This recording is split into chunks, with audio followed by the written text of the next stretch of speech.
Hello, Durud and Shalom. We be Hello, live. hello everyone. We have so many things for you guys. We actually have the new normal of the Middle East and the definition of what that means, because the ceasefire, as you guys have read the title of the video, the ceasefire is raging across the Middle East. And it was raging across the Middle East last night, as it was a couple nights ago and last week. And, well, actually, as far as I can remember now, it seems like this is all I do live and breathe. So let's start off today. As we get breaking news that's coming out, which always seems to be coming out right when we're in live. Let's start off today with the definition of ceasefire that some of you may have missed, but Donald Trump was kind enough to enlighten us on what a ceasefire means. Okay, let's add this to the stage and let's take a listen here.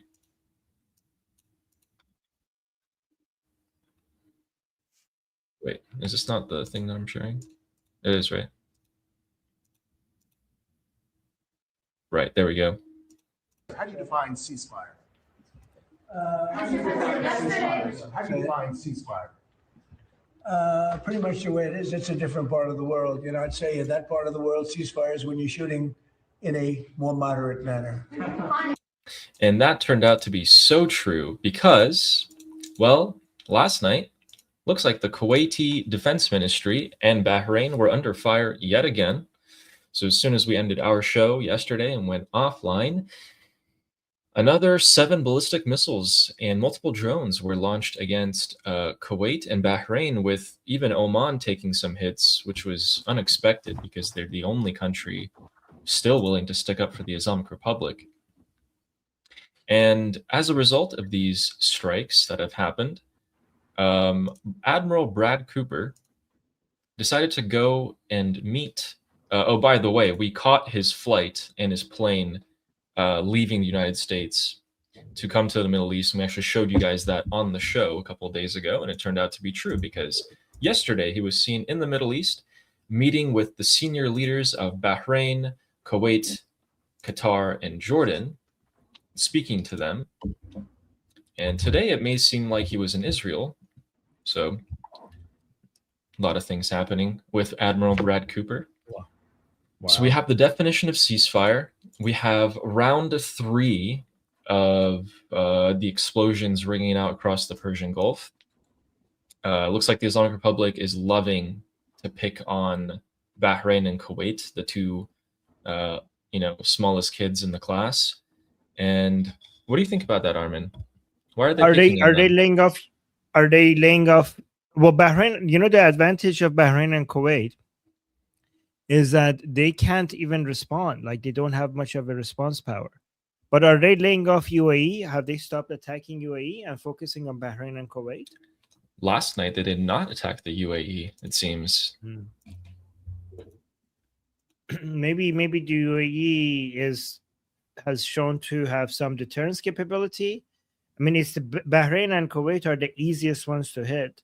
No responses from them. No violation of the ceasefire. Can't even hit back even a little bit as much as the UAE can. You don't have an agreement with them like Saudi Arabia, because they have a secret agreement with Saudi Arabia not to hit them as much. So I guess it leaves Bahrain and Kuwait. Yeah. And well, it looks like the classic events kicked off. So if you could go ahead and just give a brief summary of what they're saying here while I pull something else up. This is what happened last night. Oh, okay. So U.S. forces intercepted multiple Iranian ballistic missiles and drones launched by Iran towards the Strait of Hormuz and Persian Gulf neighbors, not Gulf neighbors, June 5th.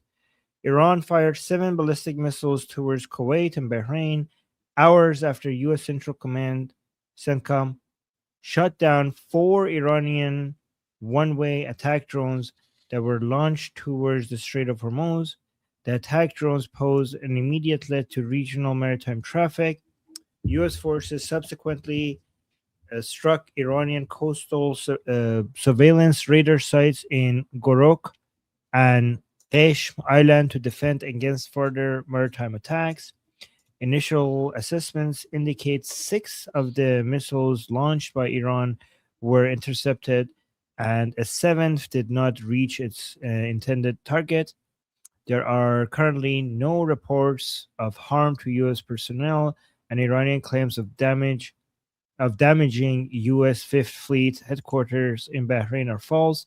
CENTCOM forces remain vigilant and postured. What is that? And Postured. it? What is that word? Vigilant and postured. Yes. postured. Like their body language is ready to go. Oh, like okay, like having the proper posture to continue responding to unwarranted Iranian aggression in self-defense. In self-defense. And so as a result of that self-defense, CENTCOM released this video yesterday, and they are hitting, this is Sirik Island. If you guys remember me showing you the map of those little speedboat docks and me telling you that they use the tunnels, this is exactly that spot. So this is the base on Sirik Island that they hit a couple of times here. They took out a communications tower / radar, it seems like they were claiming. And there it is. Well, there it was. And it's gone. Was.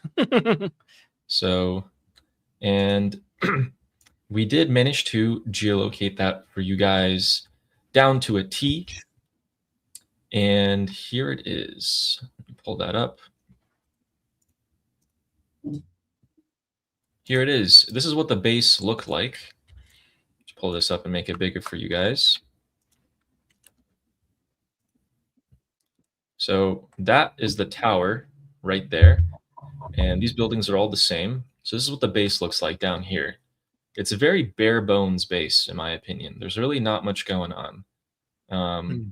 Poor plan, poor design, in my opinion here. So they had one little flimsy communication tower. This is the Sirik naval base. This is the IRGC naval base. Guys, look at how impressive this naval base is. It's got 1, 2, 3, 4, 5, 6, 7, 8, 9, 10, 11 buildings, super far apart. It looks like a kind of like a go-kart racing. Like you could go here and, you know what I mean? Just have some fun driving around, beating your friends. But yeah, they hit this hard. So that communications tower right around here, that red little dot. Oop. Okay, well, that red dot is no more. So bye-bye to that. Looks like the regime didn't really miss it. They didn't really come out and say anything too crazy. Pezeshkian and Aralchi came out reciting verses of the Quran on Twitter. And that was really about it. So, yeah. And if we want to take another look at the Omani drone, this is from yesterday. I showed this clip. Went ahead and verified that this is actually what happened. Who do you guys think hit Oman? There was a strike on an Omani oil refinery, and it resulted in them stopping their operations for the day. And the IRGC said nothing. Well, let's see if it was them or not.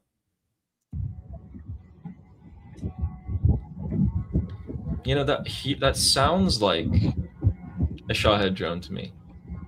Yeah. And it looks like one too. Loud noises. Oh, and oh no! There it goes. There it goes, Shahid. Yep, looks like that crane actually completely collapses as a result of that. Really? But yeah, look at the end right here. Yeah, let me pause this. Okay, so it's that third crane from the left, or the second from the right, and it gets hit, and then it starts going down. Look at that. Oh no, it's the second one that starts going down. Look, it just starts falling. Anyway. Yeah, I don't know. Oman, do you guys still want to deepen your trade relations with the Islamic Republic? Still want to help them out? I mean, they're kind of hitting you guys at the same time. Who knows? What is even the like if you're the Islamic Republic, what is even the justification of hitting Oman? They don't discriminate. Maybe. No, like let's try to steelman them, honestly. I don't know. Does Oman have any US bases there? Definitely not. I really doubt that. Does Oman have US bases? No. No. Let me see. Why is the Islamic Republic hitting Oman, given that Oman was so nice to them? Get to the point, short answer. Let me see. Like I'm trying to make some sense out of this. Oh,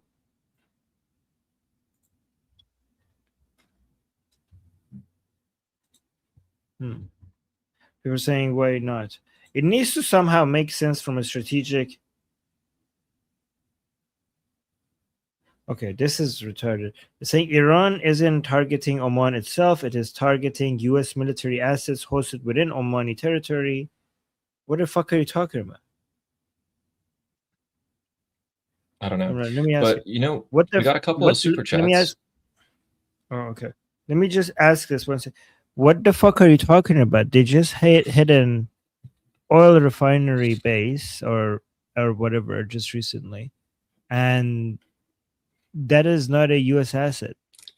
Double check your answer. All right, let's do the super chats. What this thing Gemini thinks about this. How rude!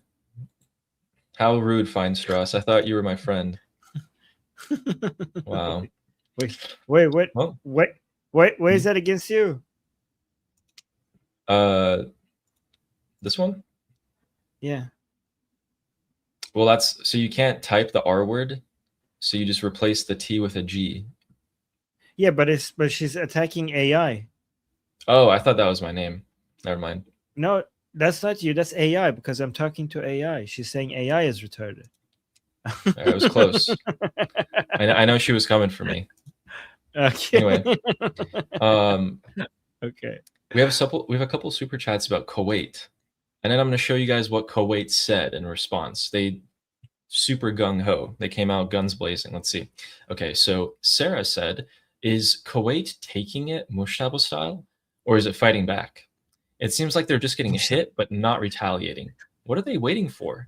Well, Sarah, you're actually about to find out in just a minute. You're about to find out in just a minute. I'm gonna come back. I was gonna say what is Kuwait gonna do, but apparently like they can't do anything. But apparently you have an answer. Okay. I have an answer. This is the official Kuwaiti statement. I'm gonna share it to you guys in 1 second. And Boboism, who also says, "I don't trust Kuwait." Okay, smart guy. Wait, Ali, how do you respond to this? Like, I don't trust Kuwait, I don't trust UAE, I don't trust Saudi Arabia, I don't trust this country or that country. How do you respond? I have a response to this.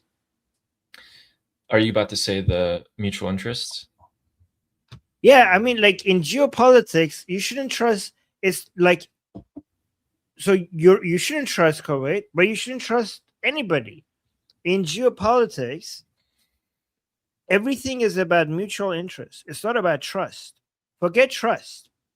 Just don't measure anything on trust. Basically, measure the things that you need to look for is power, and interest. Trust is not a currency in geopolitics. Power is a currency, and you could tell how people use their power based on their interest. And even if you are allies with somebody, it's not based on trust. It's based on having mutual interest.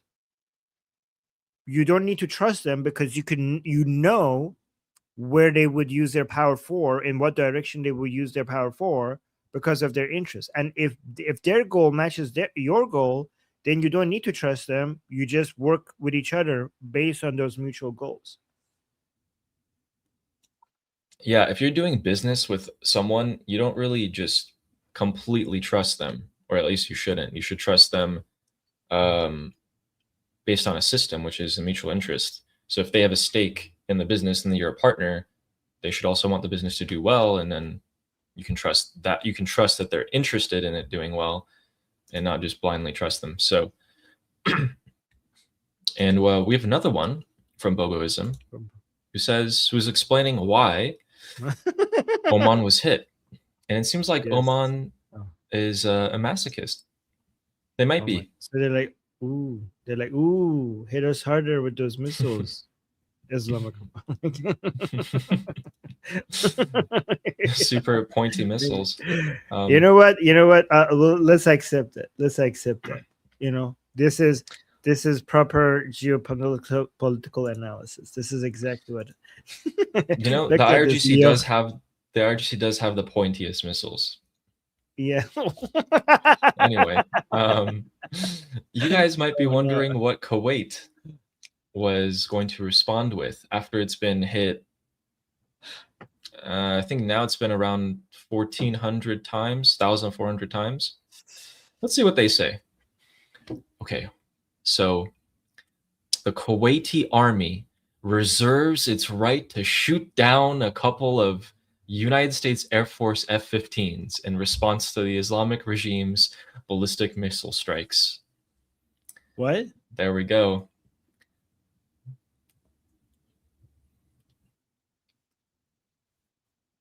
Wait, Do you what get the it? hell? Well, they Army already shot shooting- down one F-15 by accident. Or was it by accident? Is this is Shin like messing with us? Yeah, this is just messing with us. But this is What the- probably not too different. It's not too different from the official Kuwaiti. Oh my god. This Oh, is probably their shit. official statement as well. Like, you could just take it as the official No, statement. No, it's not, guys. It's not. This is a joke. We're Do not joking. take it seriously. We're joking. So guys, so Shin is making fun of Kuwait's lack of response by making it. By the way, Shin, like, what are you doing? A lot of people are gonna take, because Shin is supposed to be like a, I don't know, news reporting account or whatever. So a lot of people are gonna be like taking that seriously, right? So yeah. I mean, the only thing that they have managed to take down is their F-15s of their allies. To be fair to the Kuwaiti people, there, I don't know what the Kuwaiti government, what the fuck they're doing, but the Kuwaiti people were very sweet with the pilots, the U.S. pilots, when they came down. So let's just be Kuwaiti people. Like, we're not against you, but what the fuck is your government doing? Like, just they're taking it from the Islamic Republic left and right with no response. The only thing that they take down is fighter jets of their own allies. Yeah. Yeah. It's funny because the Islamic Republic didn't have any fighter jets left. And then Right. the Kuwaitis still started shooting at fighter jets. The only possible fighter jets that could have been up there were US or Israeli, and they started shooting. All right, anyway. So, quick recap of what happened last night in a serious manner.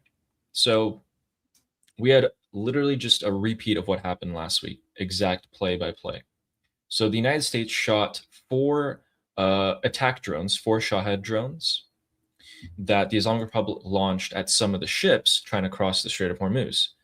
These ships were trying to cross in the night, transponders off, with coordination with the United States Navy. So we've been hearing about how the United States has been taking ships across the Strait of Hormuz during the night for quite some time now. And the Islamic Republic hasn't been liking that. So they went ahead, launched the Shahed drones. The Shahed drones got intercepted. United States followed up by some attacks on Keshem Island and Sirik. Then the regime went ballistic, literally just firing ballistic missiles towards Kuwait and Bahrain only, because they think they're weaklings.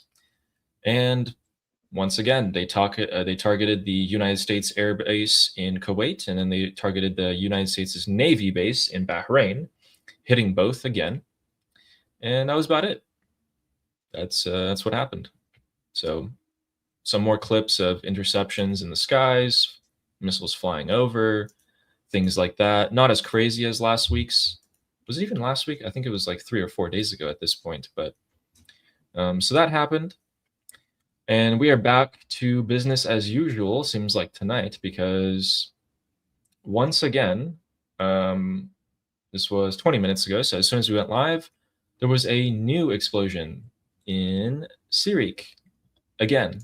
So Sirik got bombed last night, Sirik got bombed last week, a couple of weeks ago, and tonight. And so hence the title of this video is "The Ceasefire Rages Across the Middle East." Nothing we haven't seen before. So we might be wondering, Armin, I might be wondering, right? You might be wondering, how much, when is it enough? When is the ceasefire going to end? And something that a couple of people have missed, including myself until just now, was this.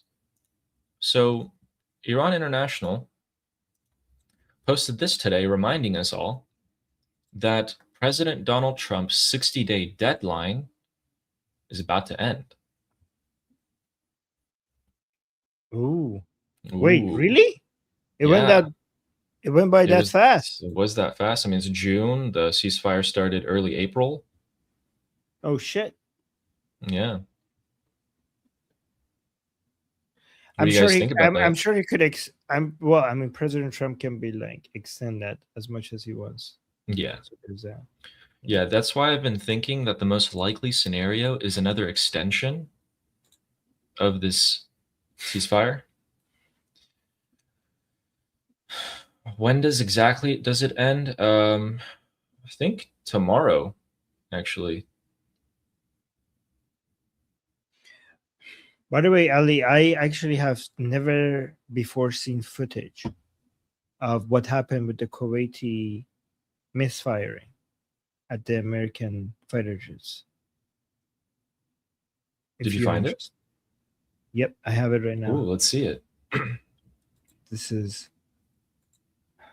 yeah. Oh. Sortie into Iran. Good. Wait, you guys, watch this. Another successful sortie into Iran. Good fire. Let's head it. Oh shit! Frog got one star! Singer!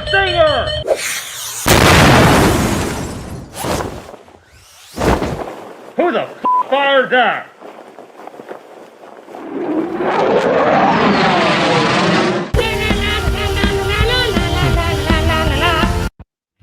Yep, that's that's what happened. Now we know why. Now we have an explanation. It actually reminds me of something that I found on, I think it was TikTok, actually. Yeah, I did. Okay, I just pulled it up. All right, this is real. You can't. Can you make a TikTok full screen? Oh, you can. Okay, cool, guys. That is Kuwait in a nutshell. And it is always, actually, maybe I shouldn't say that. Maybe they follow a historical pattern there, but who knows? Do you guys want to see something similar to what Armin showed us? I thought this was pretty cool when I watched it. So this is a, I think it's an F-35 refueling. And while they're refueling, they're talking to the crew in the refueling tanker, just making some small talk. And in my opinion, this would be the most perfect Chick-fil-A commercial ever, and you guys will see why. Wait, how do I start it from the beginning? Let's just refresh this. Joe, what's up? Dude, if you want some, come to our room or whatever afterwards. I got like 400 of them. I bought a box of them from Chick-fil-A. Oh, yes, that'd be huge. How much do they charge you? Dude, it's like $30 for like 400 of them. So I have like enough for this deployment, next deployment, and deployment after that. That's awesome. Yeah, they were trying to sell me like little tubs, but I was like, nah, it's not going to cut it. We got like 20 people that are deploying with us right now. I think Chick-fil-A is the biggest thing I miss right now. Yeah, I miss it too. Yeah, I miss it too. Oh, and then like the sad rollout. There we go. It's the best Chick-fil-A. Wait, is this real? Is this a real conversation? Yeah, this is Oh real. my god. This is the best. Like Chick-fil-A was like, holy fuck. This is the best ad, the best free ad that we have ever seen. I know. This was from a while ago though. But yeah, it's cool. You just get to talk like that up there, and then Yeah, you know. it's pretty- so casual. Yeah, exactly. But let's go back to what's happening on the. Actually, let's go back to this. So the 60-day deadline for negotiations is pretty much up. And what do you think? Are we going to see an extension to this, in your opinion?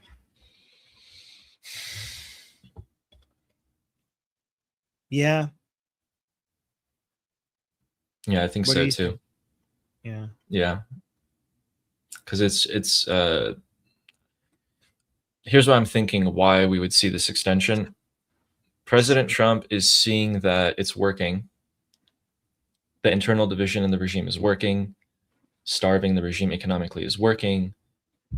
Why would we go back to strikes right now when we can just wait maybe another month, maybe 2 more months? Who knows?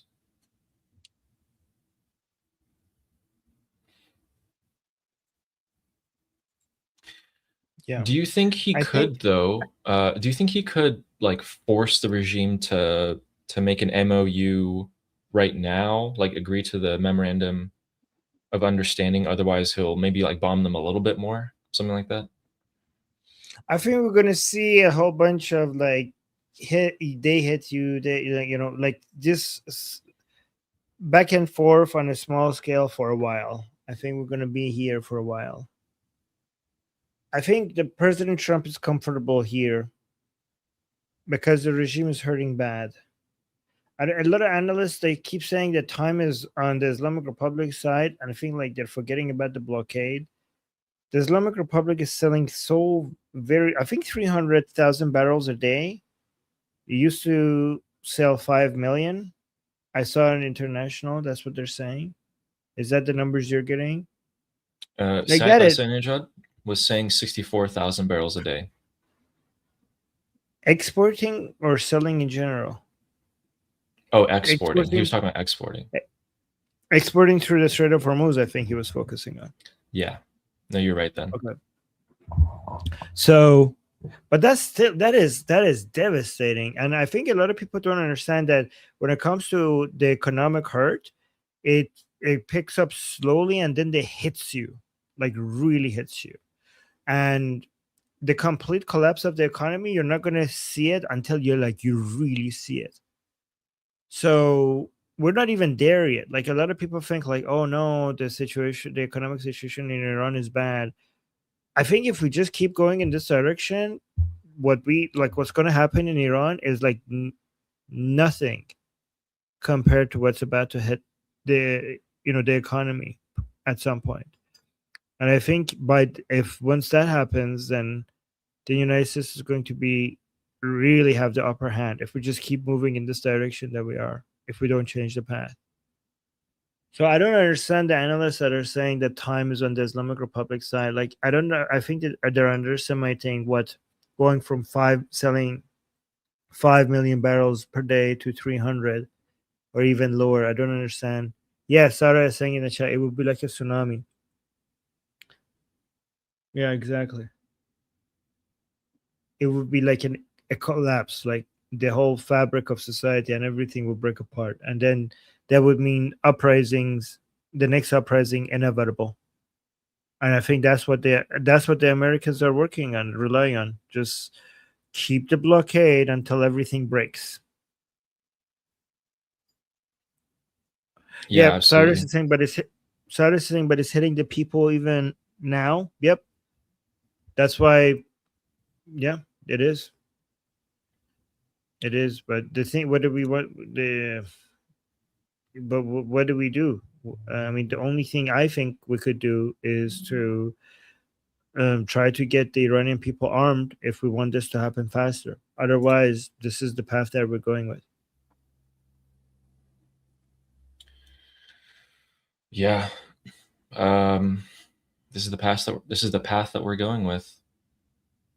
We have a lot of evidence, further evidence. Like I've found more clips of people inside the Islamic Republic criticizing the supreme leader, having more, internal divisions, and then we're going to cover Someone was saying in the chat right here, Mike was saying, did you guys talk about the protests in Iran today? Yeah, we're going to cover that. We've actually been covering that every time they've been happening over the past like week and a half. And then we're going to show you a clip of that with a particular slogan and maybe what it could possibly mean if it continues like that. And JJ Otto was saying someone counted 94 United States aerial refuelers at Ben Gurion Airport. I don't know about 94 exactly. We know that there's upwards of 65. So 65 at least are confirmed in Ben Gurion Airport, which is in Tel Aviv.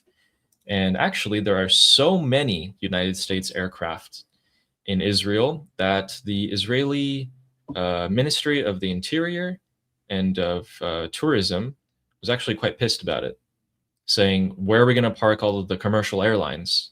People are going to want to visit Israel for tourism. Like, where are they going to park the planes?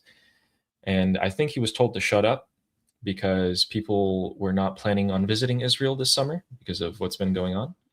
So we'll see what happens about there. To cover the, oh, by the way, since we're still talking about the ceasefire, let me share what Pete Hegseth was posted last night at midnight. I guess 3 a.m. his time. Actually, no, I think he's in Singapore again, but who knows? He posted something very interesting. Very, very interesting. Let's make this a little bit bigger. This is Pete Hegseth? This is Pete Hegseth. So he posted this, right? This is not made by him, I don't think. Yeah, this is not made by him. Okay. I'm going to paraphrase this for you guys. This is a statement that the United States military made in World War II. And he posted this himself last night at 3 a.m. in the morning. He said, soldiers, sailors, and airmen of the Allied Expeditionary Force. This is World War II. Okay. Says, in company with our brave allies and brother in arms on other fronts, you will bring about the destruction of the German war machine, the elimination of Nazi tyranny over the oppressed peoples of Europe, and security for ourselves in a free world. Your task will not be an easy one. Your enemy is well trained, well equipped, and battle hardened. He will fight savagely. But this is the year 1944. Much has happened. We've done this, we've done that. We're destroying them. We have a superior advantage. The tide has turned. The free men of the world are marching together to victory. I have full confidence in your courage. We will accept nothing less than victory. Good luck. Let us all beseech the blessing of Almighty God upon this great and noble undertaking. Mr. Pete Hegseth is rearing to go. He's ready. He's a little foaming at the mouth, per se, actually, to start this conflict up again. But it's not up to him. But it's not up to him. Oh, we got a super chat, by the way. This is probably why he posted this. Saber Coaching. Thank you for the super chat. Good point. He says, today is the anniversary of D-Day. Correct. Correct. So that's why probably he posted it. Yeah. Could be. Could be. I'm a bit more of a conspiratorial person myself. And another super chat right after that, who's by Elspeth. Thank you. Who says, I support your excellent work, Addy. Well, thank you. I really appreciate you guys. Thank you. And did you see that? Yeah, go on. You finish. And thank you to Armin for, bringing me on and giving me a platform and encouraging me to do it. Oh, you're doing a great job. Thank you. What were you going to say? No, I just said, did you see that Curtis got membership gifts for people in your chat? Oh, Curtis West, thank you. Gifted me 5 memberships. Thank you so much. Thanks, Curtis. Thanks, Curtis. Thanks, Elspeth. Really appreciate you guys. So kind. We started a few things here. We should let's go through them. Wait, do you want to explain to Cyrus what D-Day is? Because he's asking. What's Yes. D-Day? D-Day is, I think it was called dedication. What was it called? Dedication Day. Well, you don't need to, like. Well, I mean, the short answer is that it was in World War II. The Allied forces in general, not just the Americans, they went to France to liberate France from the Nazis.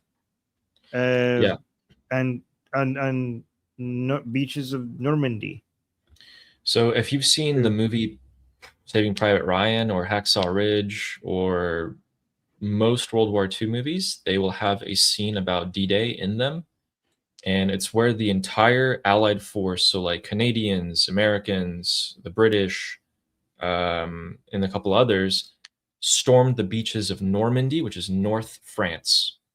They landed there to invade Europe, and that was the beginning of the end for the Nazis. That operation was so successful that they pushed the Nazis back, got a foothold into Europe, and started freeing Europe. Which actually, by the way, most people don't know this. I love World War II, and I know a ton about it. I used to read books about it growing up. And D-Day only happened because they launched this really intricate spy operation to convince the Nazis that they weren't going to invade from the north of France and that they were going to invade southern in the Mediterranean. So like the coast of Italy or Africa and somewhere like that. So the Nazis actually moved a lot of their forces down over there. And Normandy, D-Day, northern France, was actually not that well defended at the time. And the Americans still had so many casualties there. It was insane. I'm so sorry, guys. That was all misinformation. Just a quick correction. That was World War X. World War X. Wow. Right? Wait, no, was it World War 11 or 10? 10. I forgot. 11 is the one that's coming. I forgot. I can't keep track. Yeah, I like 11. I like the number. Oh, it's 11. 11. Okay.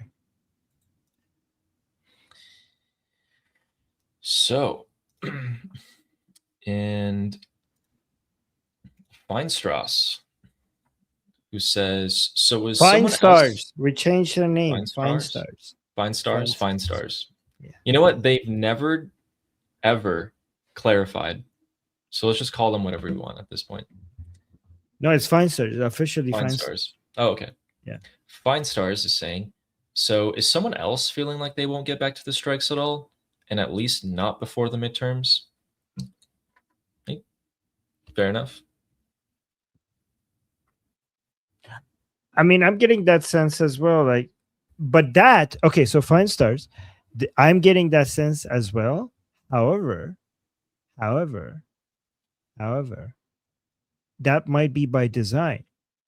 Maybe the whole point is for everybody to feel like this, including the Islamic Republic, and then wah!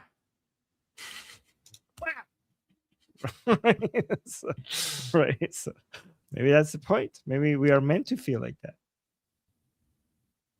Yeah, Right. You have to make more noise this time, more confusion. Right. They're not going to fall for it the third time, right?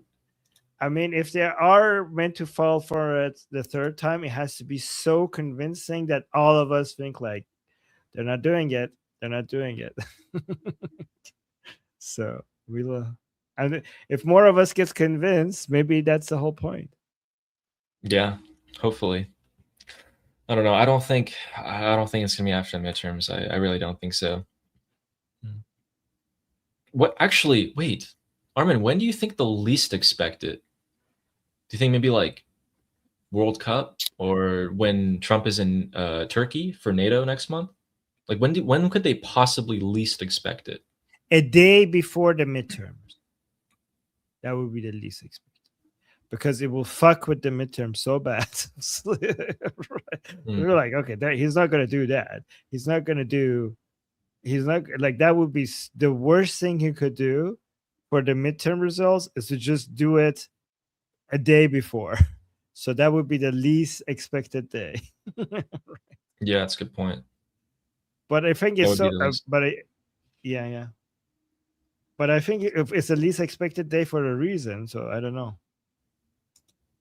That's true. I guess they would. Yeah. They might have even expected at that point. If it doesn't happen until then, yeah, they might expect it right then. So I don't know if you saw Sabati, which is the second most popular member of the Paidari camp. He's convinced that Trump is going to attack after FIFA, after World Cup. That's what I also thought. Yeah. Oh, really? So you're saying you're agreeing with Sabati? Oh, Okay, are you know what? sure? Like, I think that regime- Sabati is the smartest person, one of the smartest people in the regime. oh, okay. I think he is. I think he's one of the most like conniving, scheming, smartest ones. Who, like, if you're listening, Mr. Hexeth, like, he's just got, you know, he's a really smart guy. You should probably put him on a list. Maybe move him up on the list to the front. Under this, yes. Yeah. I think if the Islamic Republic survives, he has a very bright Durka career ahead of him. Like, Yeah. I see him going places. I see him same. going way behind. Yeah.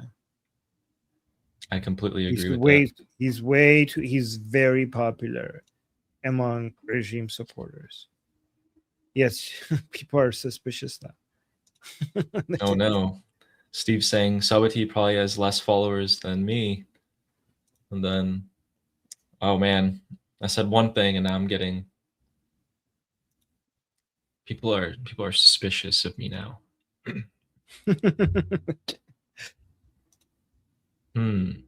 Guys, I'm not the one with the Basiji card, okay? It's not me. Just saying.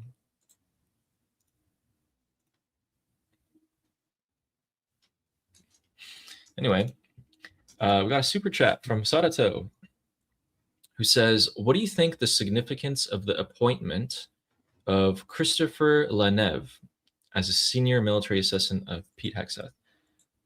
I don't know. Wait, let me look into this. Okay. The appointment of General Christopher, how do you pronounce the last name? Leneve as a senior military assistant to the defense secretary or war. So defense or war. To Defense Secretary Pete Hegseth carries significant strategic and political implications. So one is alignment on traditional military values. Leneve is known as a strict hardline disciplinarian. Oh my God, can't pronounce it. you could try by saying disciplinarian. Banning cell phones during PT. What is PT? Enforcing rigid gear standards. His appointment aligns perfectly with Hegseth's stated mission to reshape the Pentagon away from what the administration calls woke policies and back to traditional combat readiness. So there's alignment on basically traditional military values. That's number one. So there's three of them. Two, fast career and ideological trust. So this is number two. What does that mean? Serving closely with Hegseth in this role built immense institutional trust. It acted as an immediate springboard, propelling Leneve on an expedited path to becoming vice chief, and as of April 2026, the acting chief of staff of the army following Hegseth's high-profile purge of top military brass. Okay. Execution of aggressive policy shifts.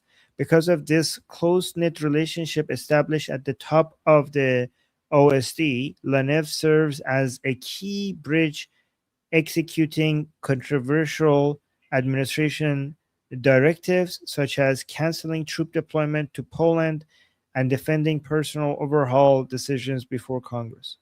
So I don't know how's this going to impact the Iran-related deployments. So what Pete Hegseth has been doing for the past few months is he's actually fired multiple generals around him who have been dragging their feet. meaning they have been resisting what P. Hegseth wants to do in this conflict, going behind his back, even leaking top secret plans, getting immediately fired because of that. And so what he's doing now is he's replacing those people, and he's bringing people closely more aligned to what he wants to do, and rewarding them with better positions and more power within the military so that his job becomes easier. Ooh. Oh, okay. Actually, look, this is how it relates to us, Iran-related stuff. Okay, so with General Christopher Lonev elevated to acting chief of staff of the army, the impact on the Iran-related deployment is direct and focused. So they're going to prioritize the Middle East. Under Hegseth's order, Lonev is shifting the army's posture to heavily prioritize the ongoing conflict with Iran. It says Operation, continue Epic Fury and everything, focusing resources on long-range precision fires and layered air missile defense, like Patriot and THAAD units in the CENTCOM theater. So drawing down elsewhere to free up the forces and resources for Iran, the Pentagon is actively scaling back secondary global footprints, most notably canceling key brigade combat team deployments to Europe, like Poland, and withdrawing troops from Germany. And Lonev is executing a strategy that keeps forces highly postured and stockpiled in the region, ready to immediately resume active strikes on Iranian targets if ongoing diplomatic ceasefire negotiation collapse. Okay, so this is good news, because this is another confirmation that maybe the Americans are in this for the long term. So I know a lot of Iranians, I think, like are disappointed that we don't have more kinetic military operations, but some Iranians are worried that, okay, maybe they're going to leave, but maybe, Ali, maybe all of this signals that the Americans might not be rushing it, but they're also not going away. Like, they're basically just going to be chilling in the area until the Islamic Republic falls. What do you think? I think they're going to be there a few years after the Islamic Republic falls. They are not going to just give up and go, because here's the thing. Depending on how this plays out, the army of Iran, the Artesh, might be severely weakened. And that gives a lot of other countries, gives them courage to perhaps come and cut out a piece of land for themselves, call it a buffer zone, call Iran insecure, we need a buffer zone, you don't know what's going to happen, and then just take that land for themselves. I think the US is going to be a deterrence for that, but it's also going to wipe out some more of the terrorists that have been around the Middle East here. I think that's what they're going to do afterwards. And I think that's going to cement Trump's legacy. Not only is he going to take care of the IRGC and the Islamic Republic and turn them into a strong ally for America, he's going to make Israel safe and going to cement them as a stronger ally even more. Then he's going to finally destroy terror with a flashy show, and then leave the rest of the remnants for us Iranians to clean up, the rest of the terrorist groups. He's going to be remembered as the president who stopped wars in the Middle East, brought peace to the Middle East, which is going to be something that 40 years past of presidents were not able to do. But it's too far to say. It's too far to say. I would think, to me though, that all of this military equipment already being in the region would give him enough reason to keep going afterwards. Is just what I think. Recent data shows that China's military is a lot weaker than people thought, given the firing and getting rid of a lot of the top officials within China's military. And that basically means that the United States really doesn't need to put a lot of its military assets anywhere else, other than around the neighborhood, around the Persian Gulf, around Iran's neighborhood, which means that they really don't have any place to go, right? Like, they don't really need to be anywhere else. So they could just be here until the Islamic Republic basically crumbles under the pressure of the naval blockade. What do you think about that? Absolutely. What else are they going to do? I mean, here's the thing. Israel. Okay, so these Persian Gulf Arab countries also, Armin, are not going to immediately jump over to Israel's camp. It's going to take a few years, probably. Like realistically speaking, it's going to take years, and I think this is enough. It's going to be enough time for the U.S. to really show them that they are serious about leaving the Middle East, and if they get rid of the terrorists and the threats in the Middle East, they can actually leave, which would also be a huge signal to these Persian Gulf Arab countries that, hey, that's it. We're gone. We're out of here for good. You got one ally now. You got Israel. Also, the United States intelligence always thought China was a paper tiger. It's not just like recent, but I think the public is finding out that it's a paper tiger, but they kind of already knew that China cannot project military strength outside of its own borders. So, if anything, maybe the longer this takes, it's better for the United States. I mean, you're so correct, because for us Iranians, there's a rush, right? Because of the conditions for the Iranian people. But from an American perspective, what's the rush? Oil prices didn't go to $200. The U.S. economy is doing fantastic. And the U.S.'s main plan, which is to basically leave the Middle East by making the Arab countries in the region go under the security umbrella of Israel, it's a long-term plan, which requires a long time of these Arab countries being devastated by the threat of the Islamic Republic. So why not just stay here and then keep letting these Arab countries keep getting bombed by the Islamic Republic, use the Islamic Republic as a threat, and be like, how do you like it? Like, oh, you don't want to go under the umbrella of Israel, under the security umbrella of Israel? Okay, let's give it that another, I don't know, 5 months.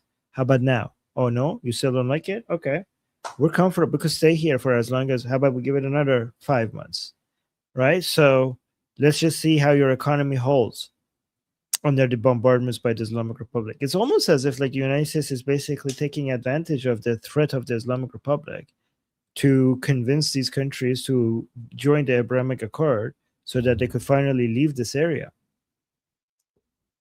Yeah, and the Persian Gulf Arab countries are not robust, guys. They're not indestructible. They're actually very vulnerable within.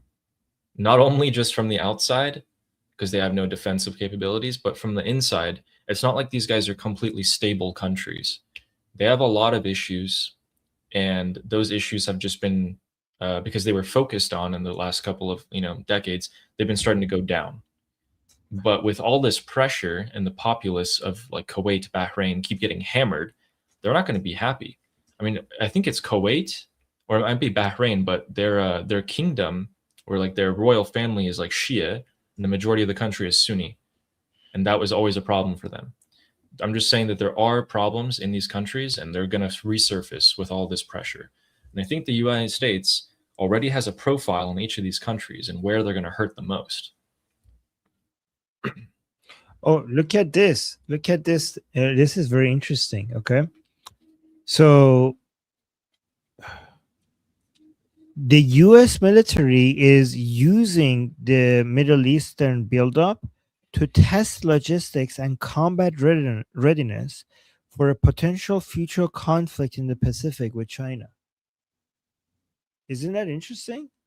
Yeah, I was actually saying that back in January. So in your discussion group, I was saying that this would be not only the best way to prevent a war with China, but even if it doesn't prevent the war with China, you would have so much more readiness because China hasn't been in a war. Their military can be as well equipped as they want, which it isn't, but they're not going to have, as much as you want to simulate whatever this and that, you do not have experience. This is experience. This is direct experience. This is real-time data from 2026 that you can gather and use it with the power of AI to model your future warfare. That's something China cannot do. They have to use old data. And data is AI. Data is the bread and butter of AI. Look at this about China.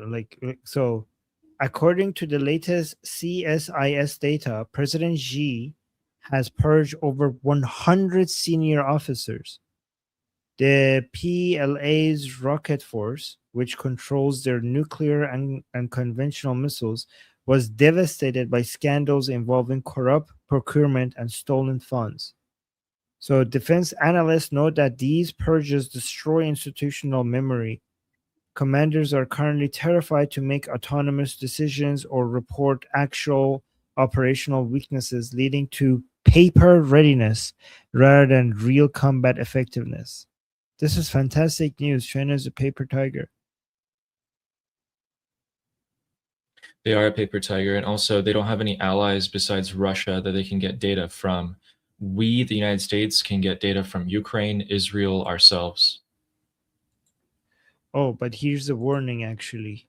So there's something that might make it more dangerous, because he's now the Pentagon's latest assessment argue that replacing experienced pragmatic generals with terrified political loyalists make President Xi more likely to miscalculate. If no one is brave enough to tell him the military isn't actually ready, he might recklessly order an invasion of Taiwan anyway.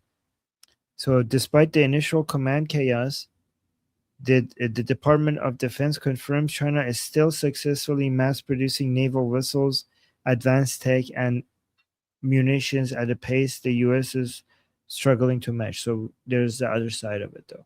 So Isn't that how Stalin died? Oh, really? Is that how he died? I don't know. Didn't he like I forgot what he got. He got like a heart attack or something, and then everyone around him was so scared to take him to the hospital to like suggest that he needed a hospital that he just died right there. I don't know if that's a story or not, but that's immediately what I thought about. Got a couple super chats here. Boboism, the third super chat of today, thank you. He says, on Trump's birthday, June 14th. That's the least likely. Ooh, I don't know. That might be like, here's a birthday gift from me to me. light some candles in Iran. Yeah, that's true. Hmm. That would be cool. I want cool things to happen. Yeah, The type of stuff Definitely. that you are like, no way. Like you read about it in a history book and you're like, no way that happened. Like, no way. Yeah, thank Boboism. And Dr. Cobra became a YouTube member. Thank you. Appreciate that. All right. Oh wait, did you star that one? The Sassy Frost message? Is it a? Let me see. Yes. Oh.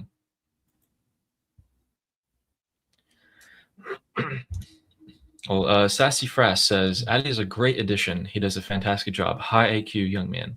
Thank you. Appreciate it. Appreciate it. That's why you join Armin's discussion group. Just saying. Oh yes, Oh yeah, guys! If you guys want to talk to Ali, don't forget our discussion groups. Yeah, to both of us. Let me bring it up. You guys could go speak to Ali directly in our discussion group here. We come up there. So link. Let me give the link to the discussion group. Ali, what times do you go? What times are your segments? So every day that Armin has an open day, which is free to join, I will also have my sessions. So all my sessions are free. So if you pull up if you guys join, you'll get sent to this page, and then just click on calendar up top right there, and you'll see all the days and all the sessions. So you'll see the open politics. Open means free. Okay. If you guys want to join the other sessions that Armin hosts, premium, VIP, those ones are paid, but all the open ones are free. Yes. Yeah. So yeah, basically, you just go into the description and just click on the link. You'll get sent to the home page. Just sign up, and then go to the calendar. That's how you join. We need to make your picture look more like you. Yeah. This guy, yeah, a little bit more. At this point, it's kind of right. funny. I think I'm kind of used to it at this point. At the beginning, it was a little unsettling, Weird. but yeah. Okay. Send me more pictures from different angles. We'll make it look like you. Yeah. And so, yeah, guys, link is in the description. Link is in the chat. Link is in the QR code at the top left. So come and talk to Ali. Okay. Yeah. What are your super chats? And what I was talking about, I was saying how the United States might stay after Iran is freed and help destroy the terror groups across the Middle East. John Featherland was saying the Congress will have to give approval on what you said. Not if these are defensive strikes. I mean, you might want to protect your investments into a new free Iran and your investments in the Gulf states and Israel. These might be defensive strikes. Who knows? Knowing Trump, he's definitely going to spin it in some sort of legal way so that they don't need Congress approval on this. And even if they don't do that, do you think Congress is going to vote against bombing these terrorists? I mean, after he just had a victory in Iran and got rid of the worst regime, it's going to be a little hard for people to start voting against him, is my opinion. Actually, this is another reason why I think President Trump might just sit there. Because if you just sit there, you don't really need any permission to do war because you're not doing war. They're hurting us and we defend ourselves every time they hit us. So you could just sit there and put a naval blockade, which is not war. And every time they hit you, you just do a defensive military operation. And none of that is war. That's just defensive. All of it is defensive. Right? Yeah, I mean, how hard is it to say that, yes, the remnants of Hezbollah or ISIS or whatever, we're going to carry out an attack. And we just happen to have 100 refueling tankers in Israel. Well, guess we had to use some of them,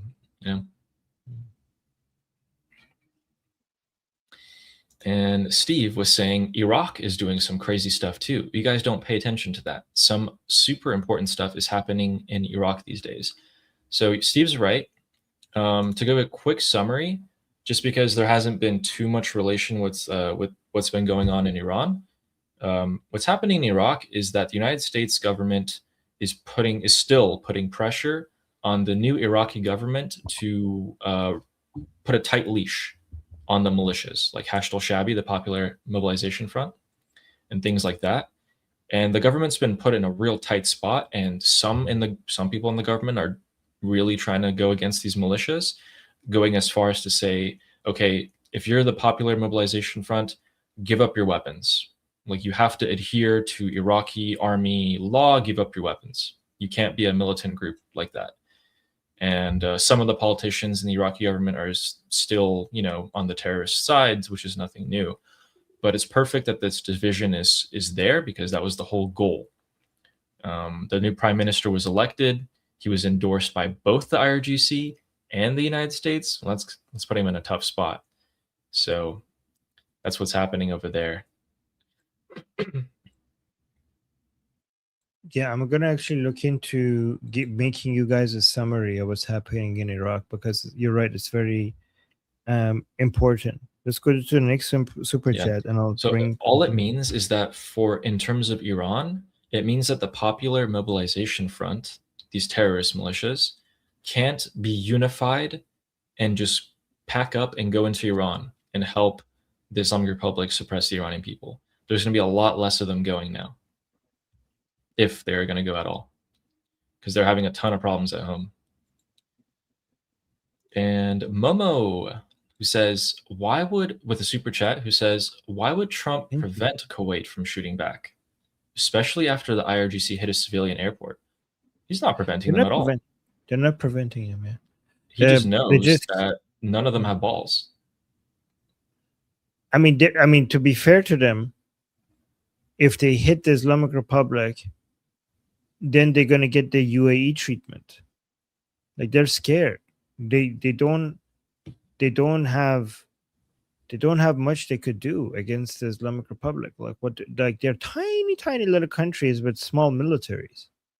So what are they, like for years Kuwait and Bahrain relied on just thinking that the US will obviously come protect us if we get attacked by the Islamic Republic. And now the US is like, think again. Like, nope. Right? I mean, this is very smart from the United States, because the United States, like, you guys need to go under the security umbrella of Israel. Like, why would I have to keep protecting you? Like, we had a non-written agreement in the 70s, because most of the world's energy, a lot of the world's energies came from your region, and you guys agreed to sell all your oil in USD, which established a petrodollar. But now I have my own oil, and the rest of the world doesn't rely on you as much as they used to. And also, my petrodollar is not so petro-y anymore. It's the dollar's strength comes from so many other things, not just the fact that people buy and sell, oil and gas in USD. They buy a whole bunch of other stuff in USD as well. So that, why is the United States, you could buy my stuff, you could buy my weapons, you could buy my military equipment, you could buy my defense systems, but why should I come and spend my military resources on protecting you? You want protection? The hegemon in the region is Israel. Go talk to him. Especially when your value, Kuwait, is less to me now. I don't need Yeah. to protect you anymore. I needed to before. I mean, to be fair to Bahrain, they are part of the Abrahamic Accord now, but they're still not, an ally. They normalize. UAE is an ally of Israel now. But I mean, it's interesting because UAE hasn't been attacked recently as much, and UAE is an ally of Israel. The countries that don't have military agreements with Israel are now getting. So if you look at this, Saudi Arabia has an agreement with the Islamic Republic not to get hit a lot. UAE has an agreement with Israel to get protected, and they have the Iron Dome and stuff. So Bahrain and Kuwait are basically the best options. So follow UAE in becoming an ally of Israel, especially Kuwait. At least Bahrain made the Abrahamic Accord, took the Abrahamic Accord step. But that's a very good question, Momo. Good. We went into a lot of detail regarding it. But let me give you a summary of Iraq. Okay. So we have agreeing to disarm, refusing to disarm, U.S. Reaction. Okay. So on June 2nd and 3rd, the Iranian-backed militias, Ashab al-Haq, and also Kataib Imam Ali. Let me actually make sure I read the Arabic version to see if I get these right, because I want to remember these. Ashab al-Haq, is that because I don't trust the English version. So these are guys, like in Iraq, they have a shit ton of Shia militia groups. Shit ton of Ashab al-Haq. So Ashab al-Haq and Kataib Imam Ali, these are the two Shia militia groups that were with the that were proxies of the Islamic Republic, and they agreed to Prime Minister Ali al-Zaidi. Is it Zaidi or Zaidi? I think it's Zaidi. Al-Zaidi. Ali al-Zaidi, the new Prime Minister of Iraq. They agreed to his new initiatives. They pledged to sever ties with the Popular Mobilization Forces. otherwise known as PMF, otherwise known as Hashd al-Shabi.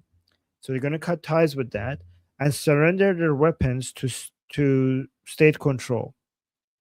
This follows Muqtada al-Sadr's decision to dissolve his own militia, Saraya al-Salam. Let me see the Arabic version of this so I can pronounce it better.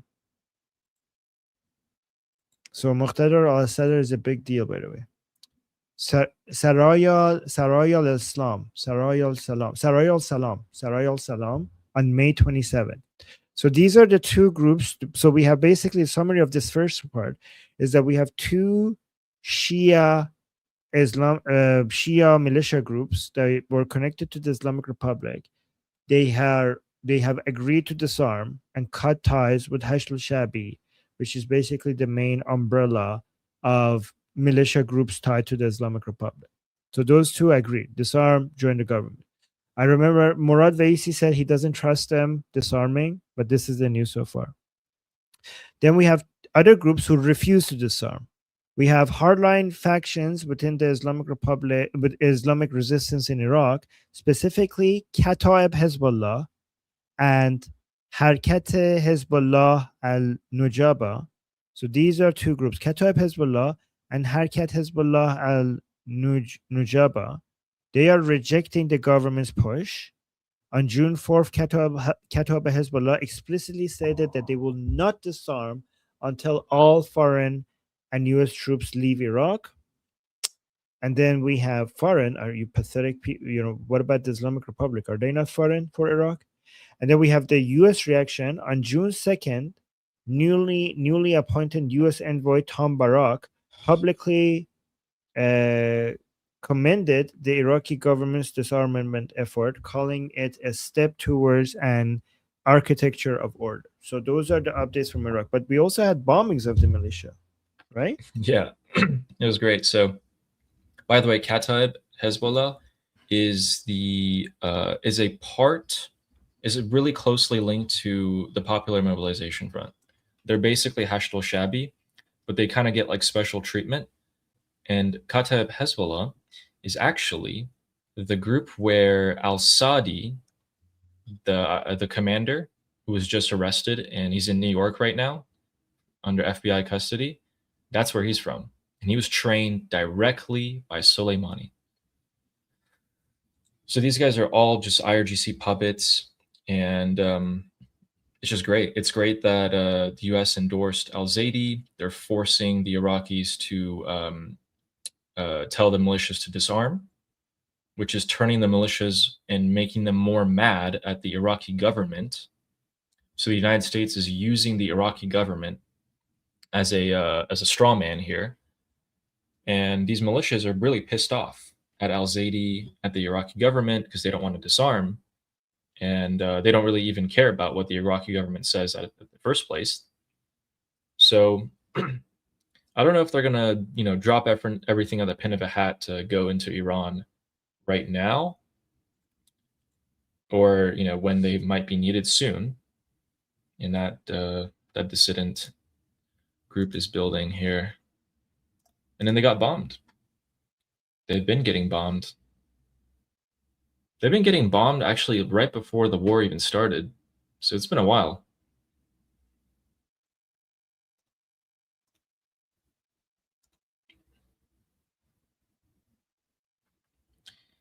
Weren't there reports that the militias in Iraq were being bombed? Yep. It was 2 days ago. Wait, 2 days ago. Yeah, so the United States bombed them directly 2 days ago. It's great. Get them all out. Send them to where they want to go.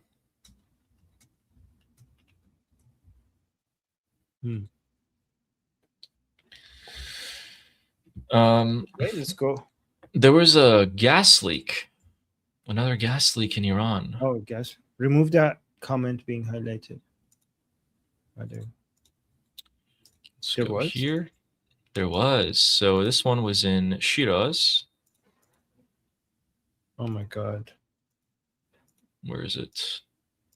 There it is. Okay, so This is near the Shiraz Air Base. It's a military air base.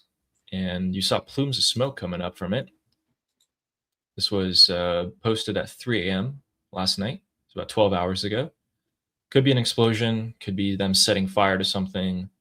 We know that the Immortal Guard's been super active over the past week and a half, so it might be them.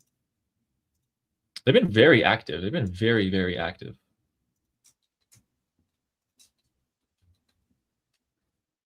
And speaking of the people's resistance, I don't know if you saw this one, Armin, but Mark Levin reposted more of your stuff. This one was shared by Nario Berg, but these are all the videos that you received from Iran here.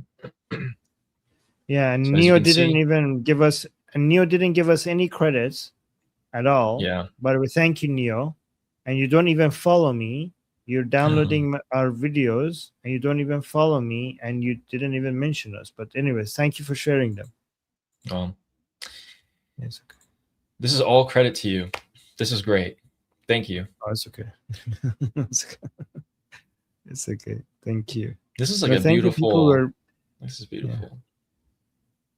Thank the people who make these videos. Yeah. I mean, I have more, by the way, that I haven't posted yet. I just got some more. Yes. It's great. So moving on into our Iran news here, we're going to show you guys how, I don't know how many times has this even happened, but basically, once again, Pakistan's interior minister has come to Tehran.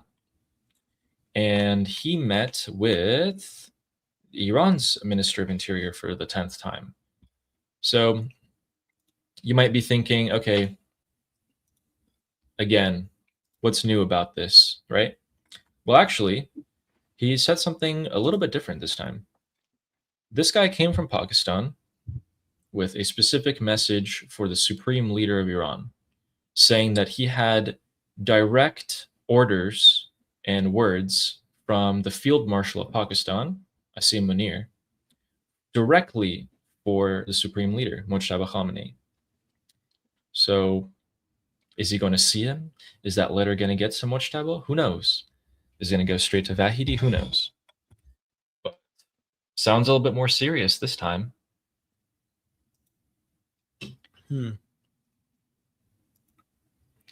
And two more things out of Iran that I particularly wanted to share with you guys, which is a couple of things that are suggesting like more division with the Islamic Republic, but also, guys, across 15 provinces in Iran, students have poured out into the streets in front of their universities and schools, and they are claiming for fairness and justice. Schools have been pretty much offline, and in the limited amount that they have been, virtual classes, they haven't been learning much. Then they got to take the most important test of their life, which determines their future, and they're not happy about it. So in this clip, they're shouting something in particular that I want you guys to listen to.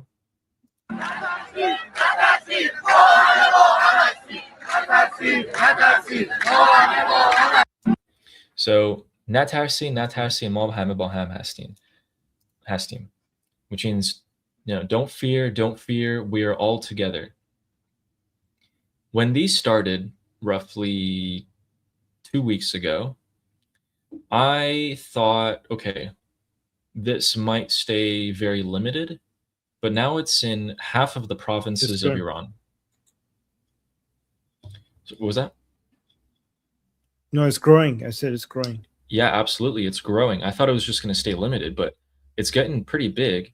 And what's actually ended up happening is in some of these protests, the parents and the teachers, they're joining in too. So you got these adults joining in.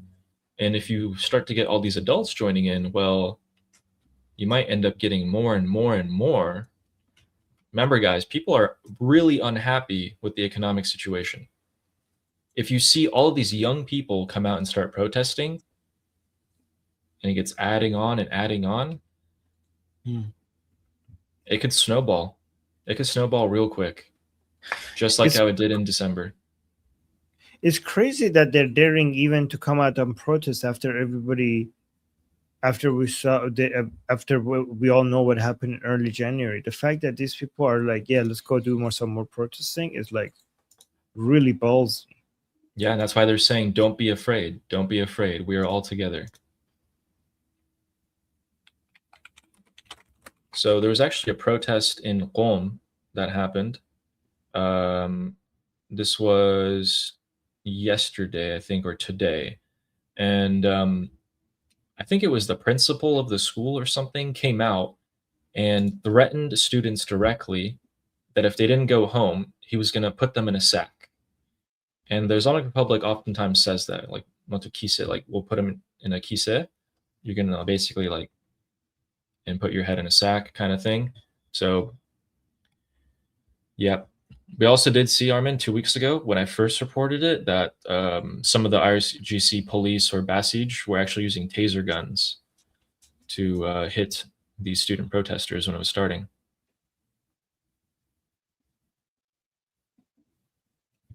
Interesting. So yeah, we just wanted to bring that up because this could grow.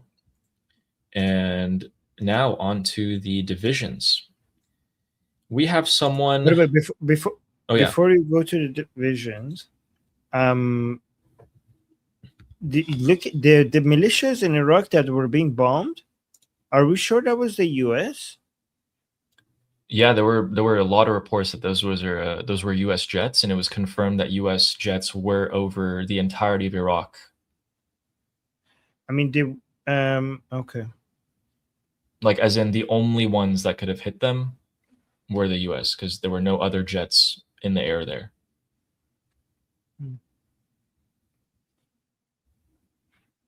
These are guys. Shh! Don't tell anyone. Okay, so there were recent attacks on militias in Iraq by American jets, fighter jets, and you're sure about that? I'm sure about it because there were no other jets there. The airspace has been completely clear. So. Okay, I'm going to keep looking into this. By the way, the super chats are going to get irrelevant if we don't let's read them. because they're related to the topics that we're discussing. So before we move to other topics, let's respond to them so that they remain relevant. Yeah, I keep forgetting. Thanks for reminding me. Yeah, of course. So we have Matthew, who's become a YouTube member. Thank you.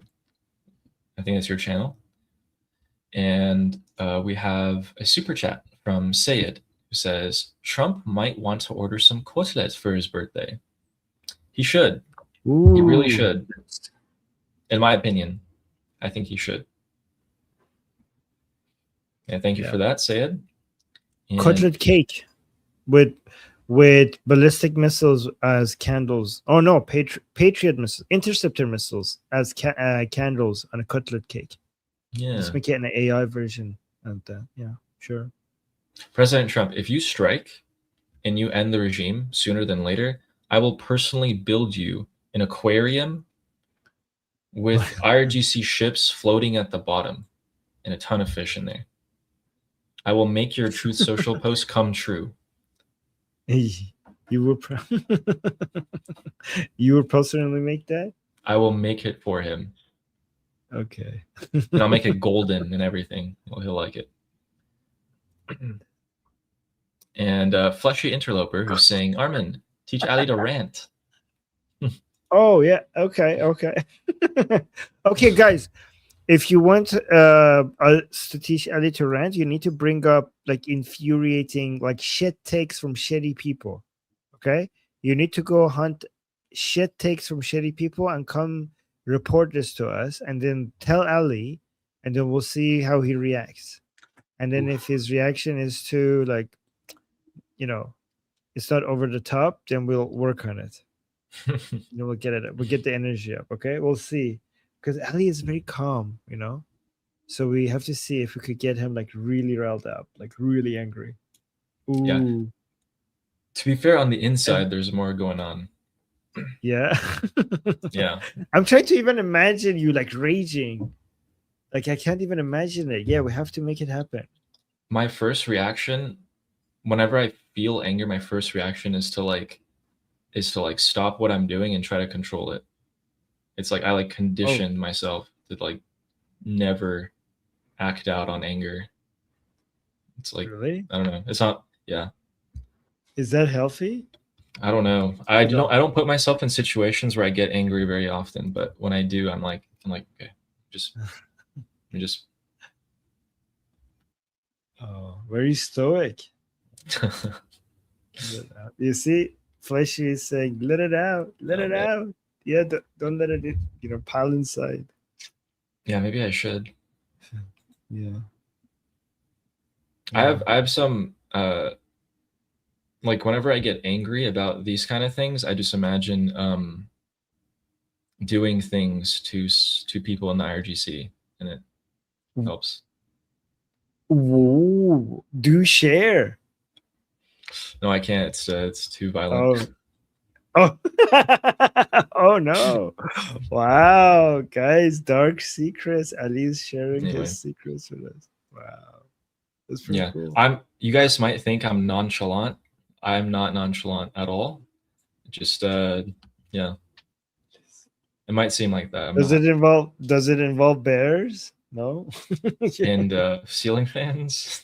Ceiling fans. Oh, look at this. Yeah. Yeah. Yeah.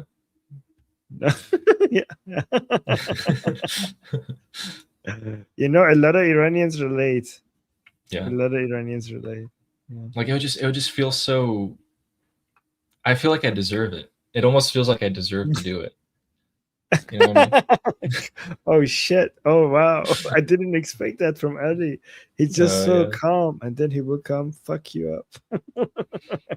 Anyway. Wait, anyone specifically within the regime in mind, or just a general Basiji man? Or Yeah, I have a very specific vendetta against Ejei and his institution. So even if it's not him, which is the guy, this Ejei is he's the chief minister of justice. He's the one that orders the expedition of killing and murdering Iranians and executing them. Basically his philosophy is kill as many as possible to make them not come out again. And I have a specific vendetta against him and his institution because his predecessor, the guy who came right before him, effed my family over real bad. Real bad. And I won't get into how, but he basically destroyed my mother's family. And yeah, I have a very specific vendetta against him and his institution. So if I could, with my own hands, for multiple hours, on everyone in that what do you call it, organization, I would. Like a little what do you call it, a rage room? like Dexter? Oh, no, YouTube, no, not at all. Never.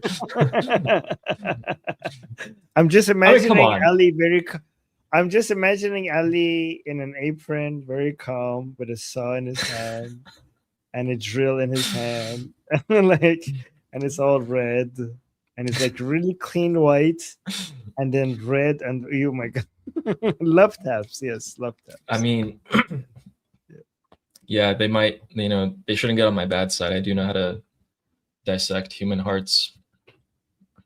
Yeah, but guys, seriously, a lot of Iranians feel this because you don't know what this is a common feeling among many Iranians, and it just comes from decades of experiencing what they do to our people. So it's just like it's just something, like it's in their mind. Like, don't think like it's just something that they go to make themselves feel a little bit better over. I mean, I don't judge. If you had to go through what the Iranian people had to go through, you would think the same thing, right? Yeah, just listening for future reference, just in case this is ever come back to in the future. But like, I just mean I would torture them by tickling them a lot. Oh, okay. That's all I mean. I would never do anything other than that. I'll just a little bit, and Forget the Oh fact my that I'm God. a heart scientist and I can do a lot of things. Could be a little Dexter like, but Yeah. no, come on. That's too much, guys. That's too much. That's oh my God. Wow, guys, we had that was very interesting.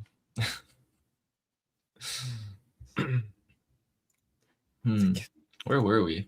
Anyway.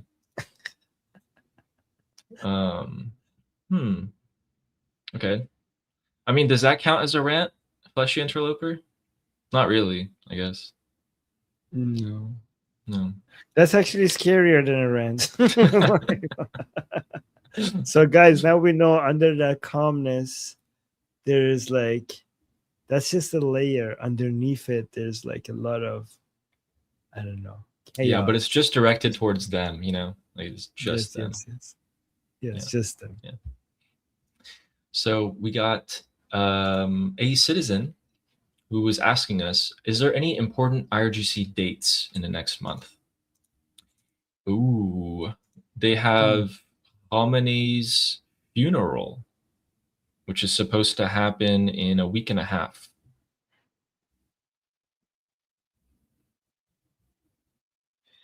There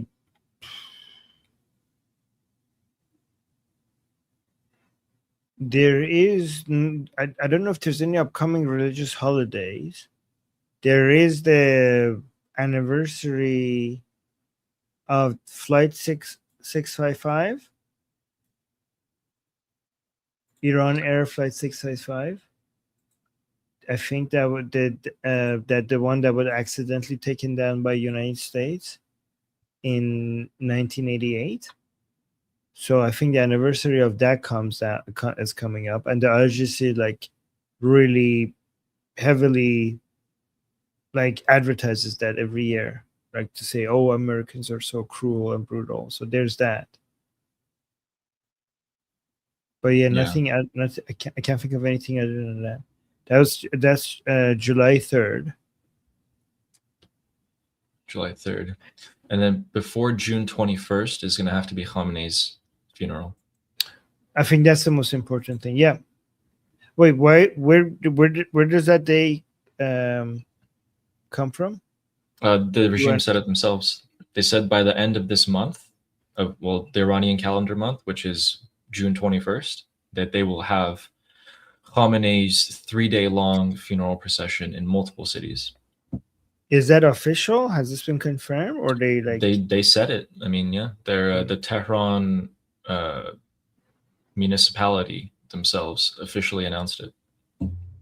So that's big, guys. That's really, really big, because it will probably happen without Mujtaba if it does happen, and that would be embarrassing. That would be devastating. What the fuck? How could Mujtaba not come to his dad's funeral? Yeah. Yeah. Also, it would be bad if they lied about it. I mean, it would be embarrassing. And then Koala Katie was saying, everyone go and provide support under Nio's post. I think I exited out of that one. Let me see if I can find it real quick. No. She's saying give Armin credit under Nio's post. Yeah. So guys, if you see this post that's shared by Mark Levin, posted by Nioberg, these videos are people in Iran who sent these videos to Armin, and Armin posted them. And Nio's not the only one. There's a ton of other people, even people in the United Arab Emirates that I've seen, who are taking these videos and posting them. So yes, if you guys see any of these videos, any of them that have a sign saying, please arm us, then you guys know that it's from your very own Armin Navabi. No, it's okay. There's another one. I'm trying to find it. There it is. This one. So this guy is, yeah. I was upset because I followed that guy, and I was like, he immediately, as soon as I posted it, this Ahmed Khalifa guy, I was like, I followed him, and I liked his post, and then I saw that immediately after I posted, this guy downloaded it and posted it, and I was like, okay, whatever. Like, not this one, the other one that I posted. Yeah. Yeah. Yeah. So yeah, please do that, guys, if you see it. And we have a super chat from Amy. Says, thank you, Armin and Ali. Amy. Blind flag. Doesn't show the emoji for us. It just, actually, you guys can see it too. It just says the thing. Yeah. Thank you. Thank you. Thank you. And Sarah's taking pot shots at me, saying, Sarah's with the super chat saying, Ali, if your first reaction is to remain calm, you're probably not Iranian, bro. Ooh. See, listen to what I'm saying. I'm saying it's not that I don't feel anger. It's that when I do feel it, I immediately try to control it because I am Iranian. And if I don't control it, you know what happens. Oh, good comeback. Good comeback. I like that. Thank you. Yeah, thanks, Sarah. And say it again, who says, we need some Armin and Ali rant sessions together. Yes. Yeah, we could like build up. Like I get you more riled up and you get me more riled up. And by the end, we're just like screaming at, yeah. I can't even imagine you scream. Guys, can you guys imagine Ali like screaming at something angrily? No. Yeah, I don't know if I can. Because I'll look and I'll be like, oh, there's like 1,000 people watching. I don't know if I can like do I want 1,000 people to just like listen to me lose my shit? Or Okay. yeah, maybe sometime in the future say it. I've only been doing this thing for Guys, like a month. We're bad influence on our Ali is already like great, and we're gonna be bad influence. His friends and family are gonna make him quit YouTube if we change him. They're like, what the fuck are they doing to him? So yeah, let's not. He's good the way he is. Let's not change. Yeah. Well, what do you do on YouTube? Let me watch your latest video.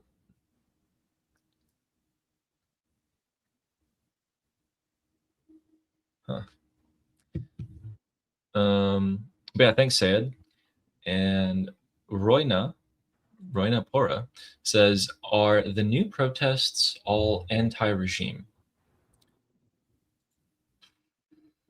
All?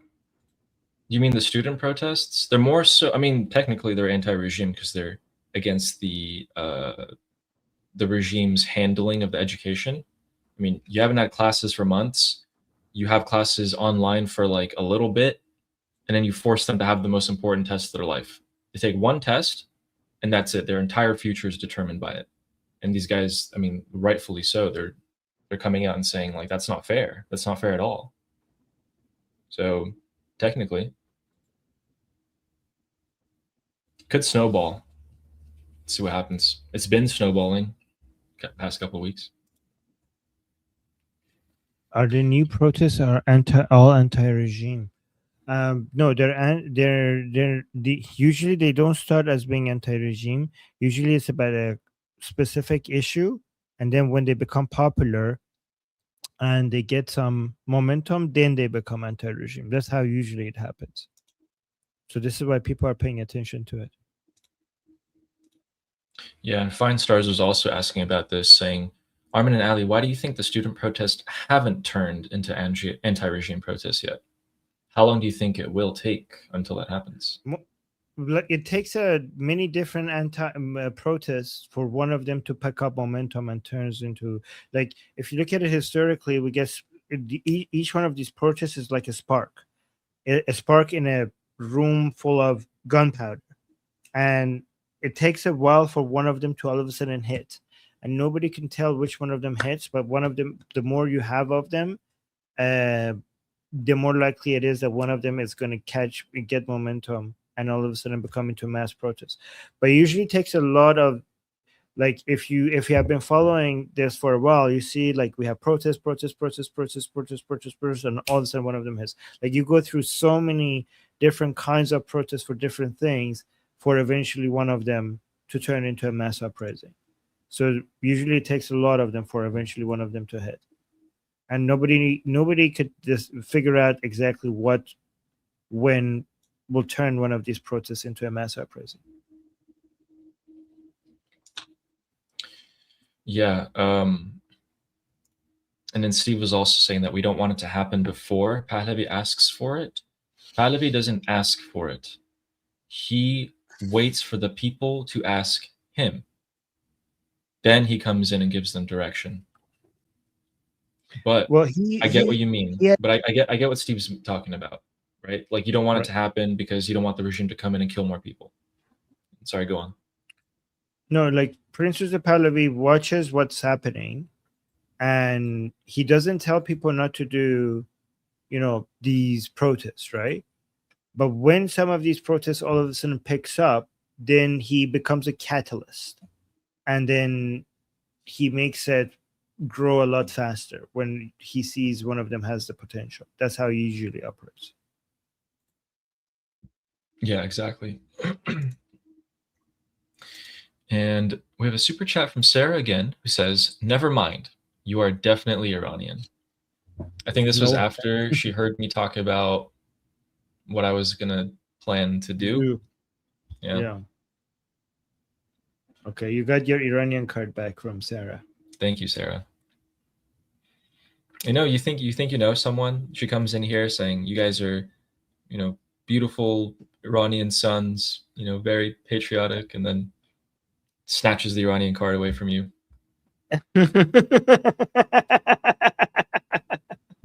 That's worse than your type of torture. Yeah. Sarah teasing you.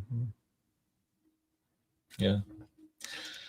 And Say It Again, saying Goldie made a short YouTube video with Armin's video. Ooh, did she react to like a react or? Let's Let's watch see it. Yeah, let's see it. Thank you for telling us. Iranian here with another pro tip for anyone who's not from the Middle East. The reason the terrorist Islamic regime shut down the internet for over 88 days in occupied Iran is because they didn't want you to know what Iranians think about the Islamic regime or the United States. Let me show you what I'm talking about.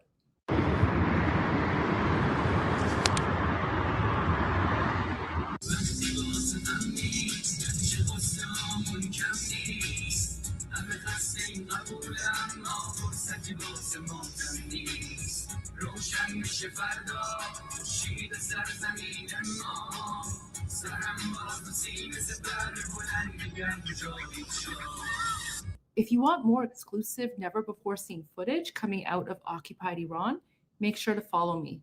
And now you know. Oh, okay. Well, thank you for using them. Good to that is spreading around. Yeah, it's always great. Always great to see Goldie. Yes. And then we had a question from Hila from our discussion group who says, "How many universities are there in Iran?" Hundreds? I don't know. Thousands. We could probably look it up. Thousands. Thousands. Many of them are useless, though. Let me see. How many universities are there in Iran?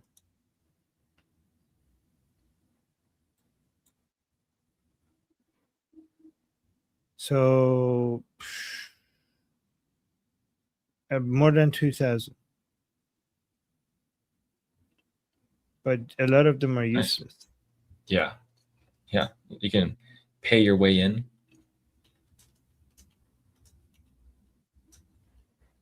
Let me see if I could get a. I think after China, Iran produces the most amount of PhDs in Asia.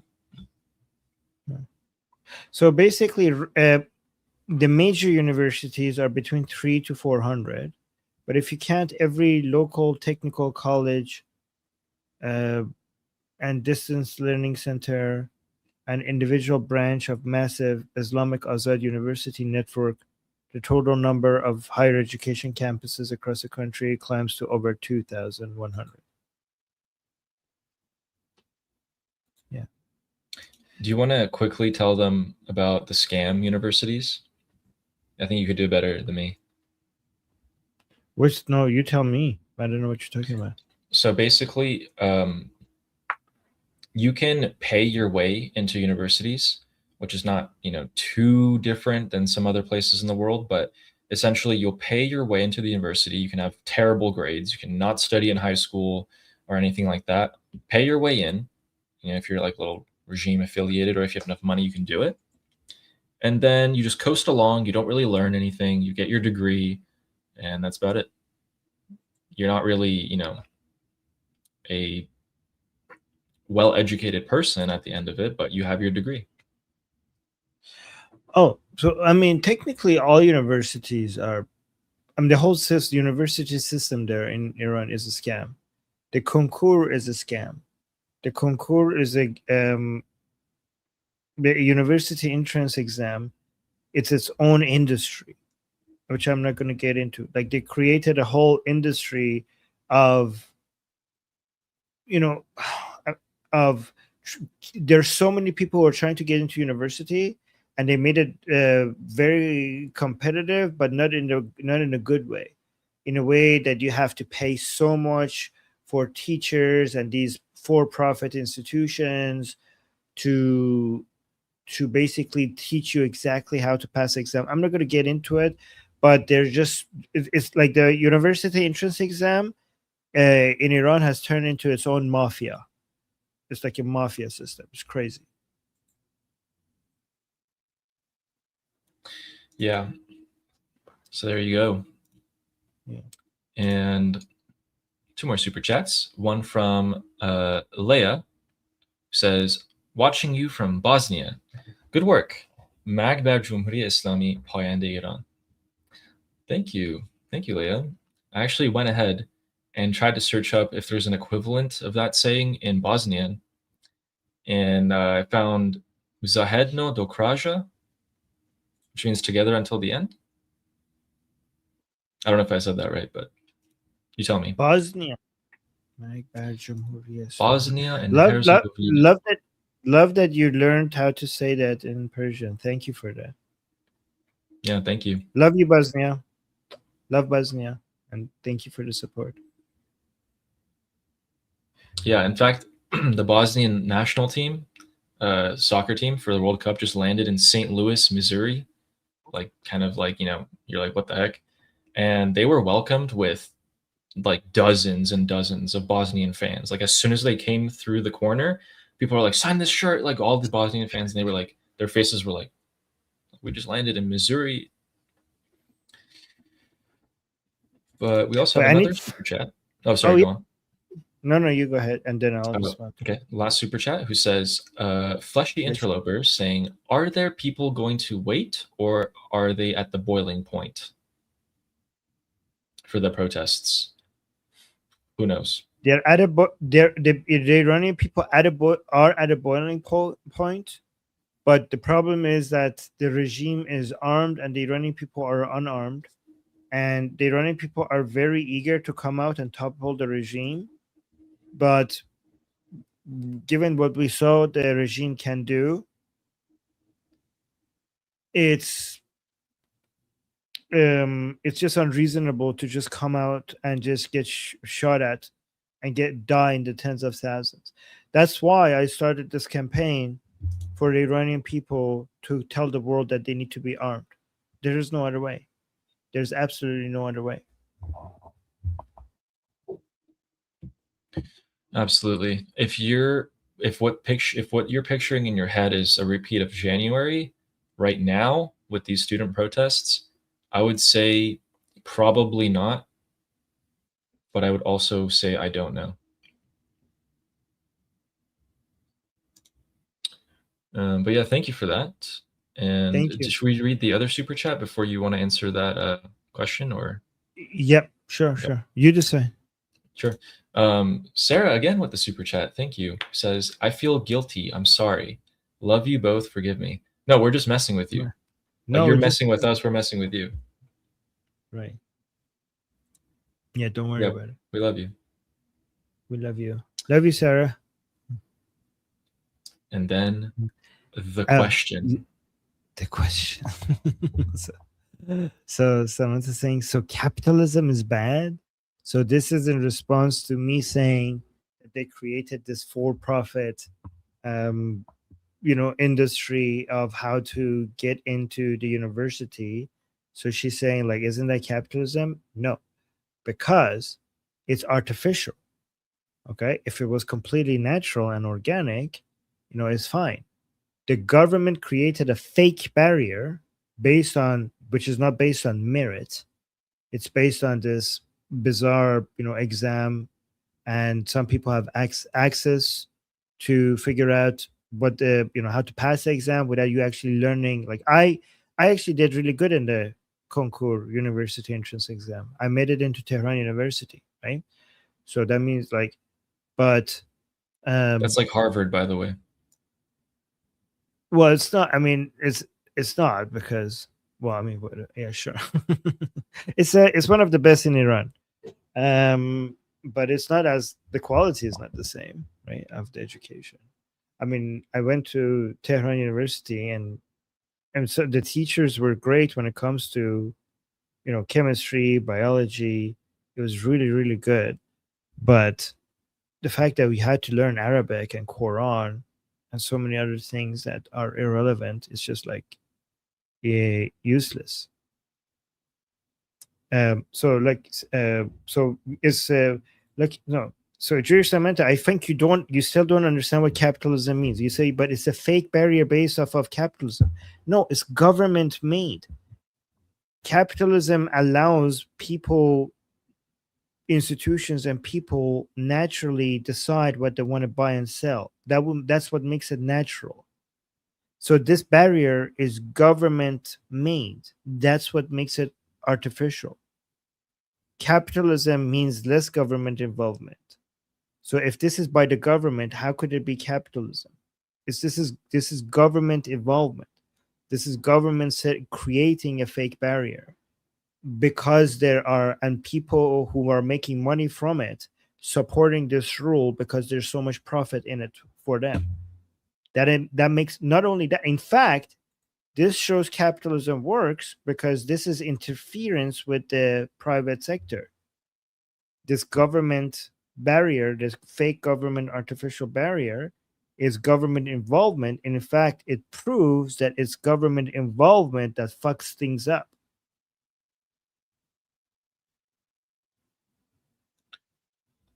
Oh. Yeah, good explanation. We have 2 super chats, and then I want to show you just a couple quick things. So let's read these. Okay. Oh, So Nail Bunny says, check Telegram. Armin, is this number 10? Ooh. This was number 9. It's Ooh. interesting because the next person said, is this number 10? There we go. So you were number 9. And then thank you. And let me check Telegram. And then Amy was saying, is this number 10? And yes, that was number 10. Thank you, Amy. Okay. So you guys are awesome. Yeah, all right. Thank you, guys. Ooh. Ooh. Wait a minute. Let me check Telegram. You know what?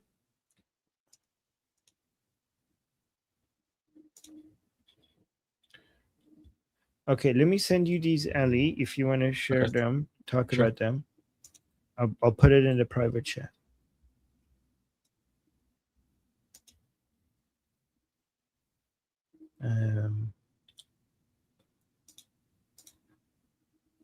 Oh, okay. I'll get started. All right. Ooh, nice find. Thanks, Snail Bunny. Ooh, is this new? What is happening? Okay, so wow. Look at this. Okay. The title of this trending article on X is Iranians plead arm us amidst student protests in Tehran.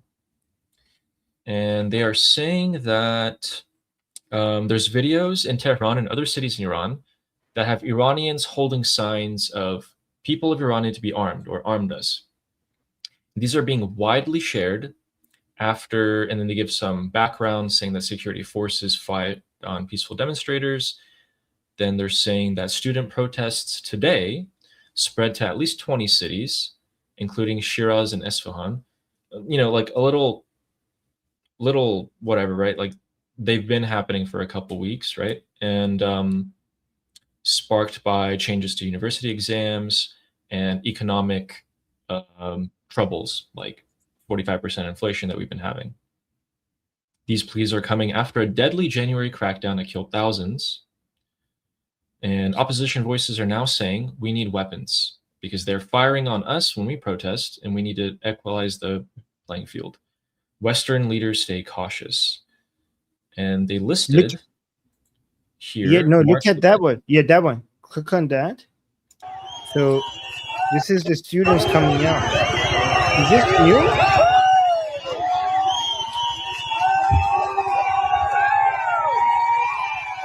This is new?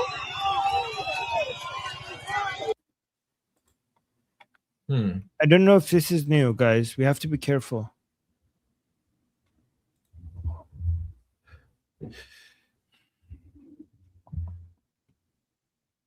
We have to be careful. I don't know if this is new.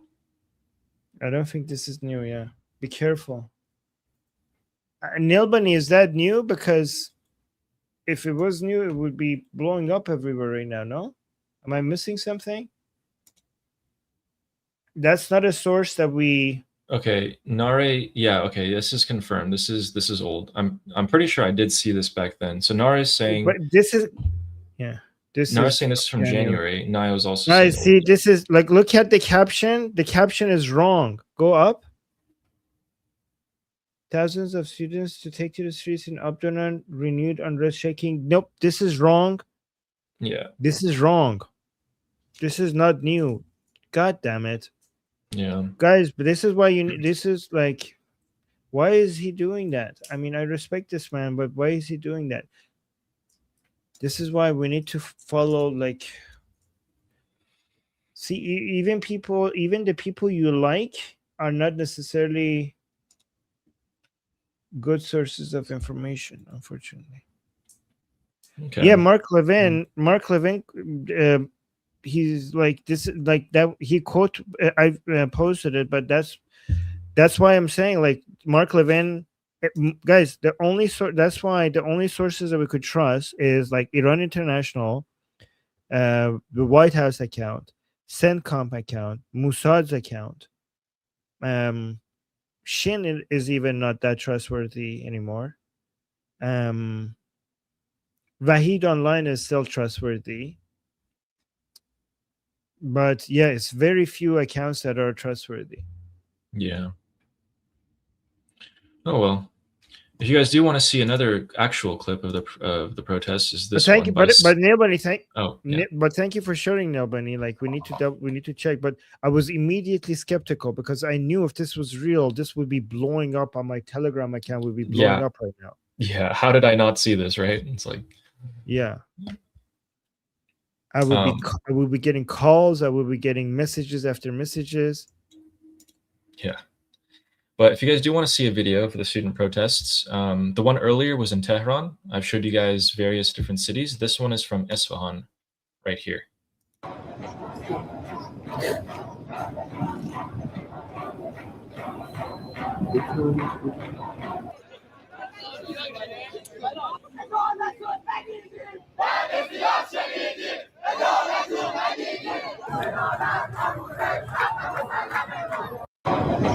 So yeah, we've seen no justice. We want our rights.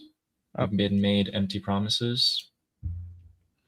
Yeah. Okay, so Neil Bunny saying the point was Mark Levin quote posted saying arm them, and the trending post. Oh, okay. So yeah, I get that point now. I just wish that video by Imtiaz Shams was not the one that was at the top. Yeah, the problem is that people are gonna, like, the opposition to us can come out and be like, this is old, this is not what they're talking about. They don't know what they're talking about. But yeah, it's fine. I mean, it's better than nothing. You have people like Mark Levin quoting No, it. but it's good. But it's good that arm them is trending now. You know, Oh yeah, that's good. and that was you. Okay. Thank Okay, you, I man. think we should read the rest of the 2 super chats remaining, Yeah, and then I need to go. Yeah. Yeah, I need to Yep. go. So yeah. Okay, so this Fleshy Interloper again, who says capitalism is least bad. What do you think about that? Well, we need to talk. We need to say things are good, not just least bad. Like if it's the least bad, that means it's good, right? He's talking Like- in Jewish Samantha talk. Oh, okay. Yes. Okay. Yes. Samantha, from your perspective, capitalism is still bad. It's just the least bad. Okay. So just like let's ease into it. Sure. But one day, what Samantha, one day, you will start realizing that people are good. They're a good system, good society, good people. Nothing is good. Yeah, that's a very horrible way to live, Samantha. You know it. Nothing. Like think about it, Samantha. Think about thinking nothing is good. You have created your own personal hell, and you need to liberate yourself from it. From there, nothing is good. That is Yeah. really that is a really shitty way to live. There are so many good things in life. There are so many good people. There's so many good systems. There's so many good ways of life. So hopefully, Samantha, one day you will see the beauty of people and the beauty of the world and beauty of life and beauty of society. Samantha's improving.